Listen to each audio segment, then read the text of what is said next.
안녕하십니까? 애프터유입니다.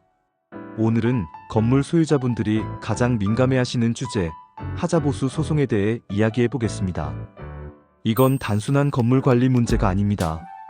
소송으로 거의 100% 이어지는, 그리고 관리인이 교체되는 가장 큰 원인 중 하나이기도 합니다. 하자보수의 출발점, 도면, 사용 승인, 현장 비교.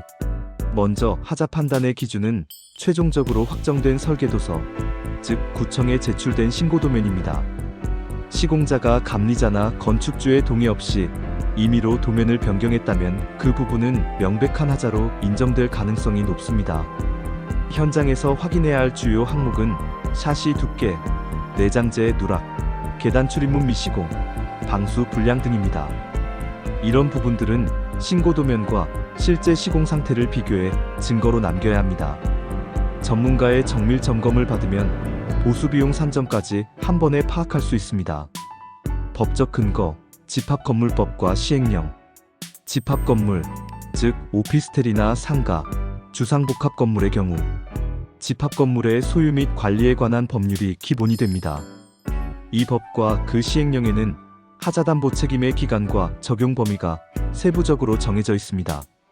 쉽게 말해 어떤 공사는 2년, 어떤 공사는 5년, 또 어떤 공사는 10년 동안 책임이 유지된다는 뜻이죠. 다만 실제 사건에서는 계약서의 특약, 건설산업기본법, 상법 등 다른 법률도 함께 고려되기 때문에 정확한 적용을 위해서는 법률 전문가와 함께 검토하는 것이 안전합니다. 하자담보 책임의 법적 성격, 제척기간과 하자 발생기간의 차이. 이 부분은 실무에서 매우 중요합니다. 하자담보 책임 기간이 제척기간인지 아니면 하자가 발생해야 하는 기간인지에 따라 결과가 완전히 달라지기 때문입니다. 첫째, 제척기간으로 본다면 그 기간 안에 하자를 지적하거나 권리를 행사하지 않으면 그 이후에는 소송을 제기할 수 없습니다. 권리 자체가 소멸하는 것이죠. 둘째, 하자 발생 기간으로 본다면 기간 내에 하자가 발생하기만 하면 됩니다. 그 이후에도 소멸 시효가 완성되기 전까지는 손해배상 청구가 가능합니다. 대법원은 사건의 특성에 따라 어느 쪽 해석을 적용할지 다르게 판단해왔습니다. 따라서 내 건물의 계약 형태와 시공관계, 감리 여부 등을 종합적으로 확인해야 합니다. 실제 판례에서 본 하자담보 책임의 적용 사례. 첫 번째로 시공자와 분양자의 책임 범위를 구분한 판결이 있습니다. 도급계약이 상행위로 인정된 경우에는 상법에 따라 5년의 소멸시효가 적용될 수 있습니다. 즉 상가나 오피스텔처럼 상업적 거래에 해당하는 경우에는 일반 민법보다 기간이 짧아질 수도 있습니다. 두 번째로 법에서 정한 하자담보 기간을 제척기간으로 본 판례도 있습니다. 이 경우 예를 들어 5년이 지나면 아무리 큰 하자라도 소송을 제기할 수 없습니다. 그래서 반드시 5년 안에 하자, 점검과 보수 요구, 소송 제기를 모두 마쳐야 합니다.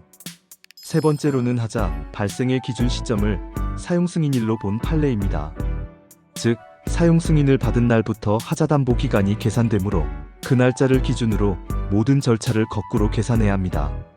실무적으로 꼭 해야 할 일, 하자 발생 시 체크리스트.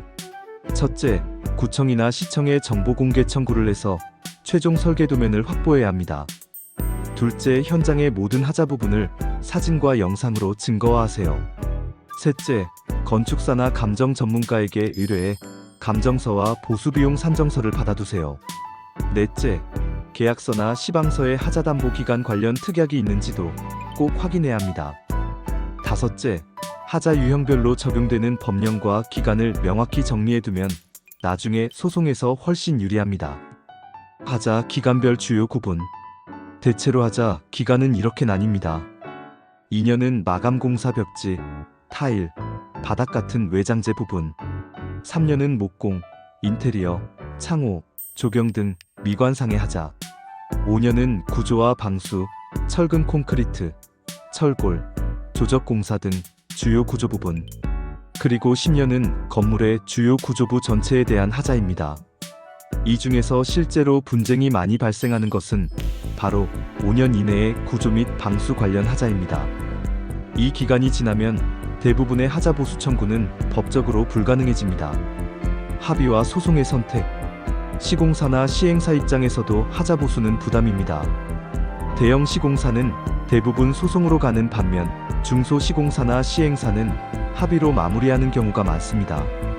합의의 장점은 빠르게 돈을 받을 수 있다는 점, 소송의 장점은 완전한 보상을 받을 수 있다는 점입니다.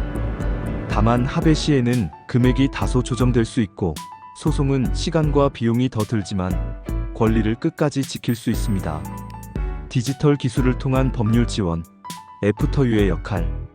애프터유는 이러한 복잡한 법적 절차를 단순화하기 위해 법무법인유한 라움과 협력하여 축적된 법률 전문성과 하자소송 노하우를 기반으로 정확하고 신속한 법적 대응을 지원합니다.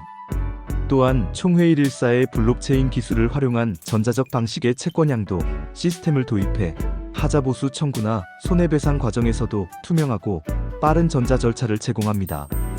복잡했던 법률 절차를 디지털로 전환하여 누구나 쉽고 안전하게 권리를 행사할 수 있는 새로운 길을 열고 있습니다.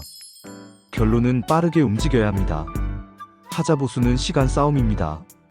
건물의 구조와 방수 같은 큰 하자는 5년 안에 반드시 점검하고 조치를 해야 하며 그 이후에는 아무리 명백한 하자라도 법적으로 구제받기 어렵습니다.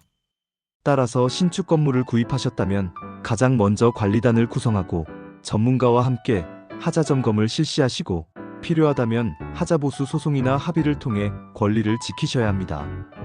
애프터유는 이러한 전 과정을 컨설팅부터 감정, 법률, 전자 절차까지 한 번에 해결할 수 있도록 도와드립니다.